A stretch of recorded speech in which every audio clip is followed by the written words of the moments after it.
On Saturday, thousands turned up on the streets of, and this was chock-a-block stuff. This was the second one of these, sort of the people's rally, you want to call it that. More than 1,000 police were deployed to deal with crowds. There were about 9 people arrested. That isn't an awful lot, and I'm not saying that because it's any number is, you know, undesirable. Tommy Robinson himself was arrested, although that was a slightly different issue, and it wasn't at this particular gathering. He's been released on bail. His official X account claims that it was on the basis of anti-terrorism. Let's talk to broadcaster. She's on the team sheet here at Talk. Alex Phillips is with us, who attended there on Saturday. Alex, good afternoon to you. Hello, good afternoon. Nice to have you with us. So listen, I mean, you like a march. I know you like a gathering. You're a very social person. Would that be about right when I said at the beginning there, I think people had different reasons for going, but it sort of comes under one umbrella. But people might have had, you know, slightly different passions or tangents as to why they went. Yeah, I mean, I popped on down there. I was working 1 till 4 on Saturdays, so I popped on down there after work to see what it was all about. And do you know what I saw? I saw a pastiche of real Britain. I saw what life looks like outside the M25. There were people from all corners of the United Kingdom. There were people from all classes of the United Kingdom, and frankly, all creeds, all races. And they were just all gathered there to celebrate their country. And I think to push back on what they feel is a fast rate of change, push back against wokery, voice very real concerns about immigration, things like the scenes that we saw in Hare Hills. People were singing Christian songs. It was awash with flags. I mean, amazing pictures you've got on screen right now. And you can really see what I mean. It was people waving the Union Jack, but also people were waving flags from Israel and flags supporting Ukraine. And these aren't football hooligans. These aren't yobbos. These are just people like my mum and dad, like your next door neighbour, Bob and Jan. You know, these are just ordinary Brits who have all got together because, quite frankly, they're fed up with not being listened to by the political elite. Yeah, and I think that's the sense. When I said about the world, the country seems to have lost its mind, because I think it is a number of things. Obviously, there is a big contingent of people who are concerned about immigration, and rightly so, because we should be concerned about immigration. We have no rules around people pitching up in a boat, tens of thousands on an annual basis. And even that headline now has become so well reported that I think we've sort of almost desensitized ourselves to the severity of it.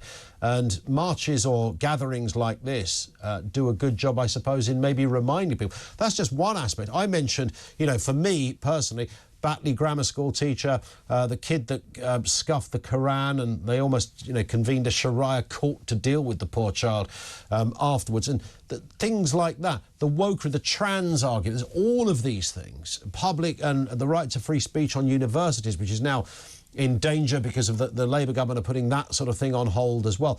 It's sort of all of those things coming together, and a sense of, what happened to common sense and what happened to good British values, and where is it all gone, and why are we feeling alienated as an indigenous race of people? To the British people. What happened to actually listening to the British people and putting the British people first? I think a lot of people feel it's a cost of living crisis where they're being taxed to smithereens. Other people are essentially having a free ride. But I tell you what, Ian, if you look at some of the scenes that have been seen lately in Ireland, if you look at some of the big marches and demonstrations that have happened in countries like Germany, I mean, certainly in Ireland, it looks like it's tilting towards insurrection over there. This was just so lovely and quintessentially British. It was people standing in the sunshine, people with pushchairs and buggies, people with elderly relatives in wheelchairs with little plastic takeaway cups of cider and lager and things like that, and singing Christian hymns. I mean, it's a far cry from some of the sort of rebellious activity we've seen taking place in other countries around Western Europe and in America. Do you think in any way, however, the sentiment and everything you've just said, I think most people, I'd like to think most reasonably minded people would not be calling a gathering of, Bob and Jan and others a far-right protest, because it clearly isn't. However, organisers, I said before, some people at the top table have come from that background. Some perhaps are still in that background. Do you think in some way that sort of dilutes things a little bit? The idea that, you're going to celebrate something organised by Tommy Robinson, for many people will in itself be problematic. You know, it's a really interesting question. First of all, I constantly think that the term far right is bandied about as an absolute misnomer. Nobody knows what it means anymore, Agreed. a bit like the term racist, frankly. So what is far right? Who is far right? And, you know, Tommy Robinson to me is a really interesting character. When he first broke onto the scene with the English Defence League, this really did look like the sort of rough end of resistance, let's say. He looked like a man who, you know, would quite happily go and have a brawl in a pub.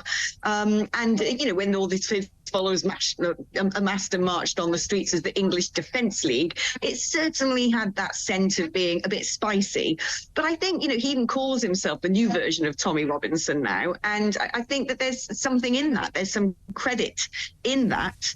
And I think that that's important to bear in mind, because otherwise, if you don't, you're tarnishing everybody who shares his concerns with the rate of immigration, with the huge cultural change that's happening in towns and cities across the UK. You're labeling them with, you know, this misnomer of being far right, and they're not. I mean, everything now is far right if it's not extreme left. And these are just ordinary men and women.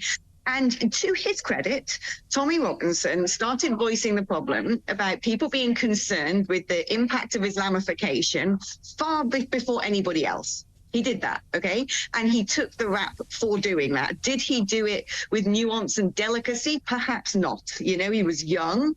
I think he's learned a lot now. I still think he's quite a, you know, he's a brash, he's not perfected. He's not a sort of political orator. He's a working class man who cares about his country. He's not polished. He's not a final product.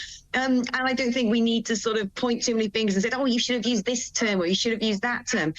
What is sad actually is if there was an avenue, a proper developed avenue within mainstream politics where people could say, I'm very concerned about grooming gangs. I'm really concerned about riots on the streets. I'm really concerned with illegal migration.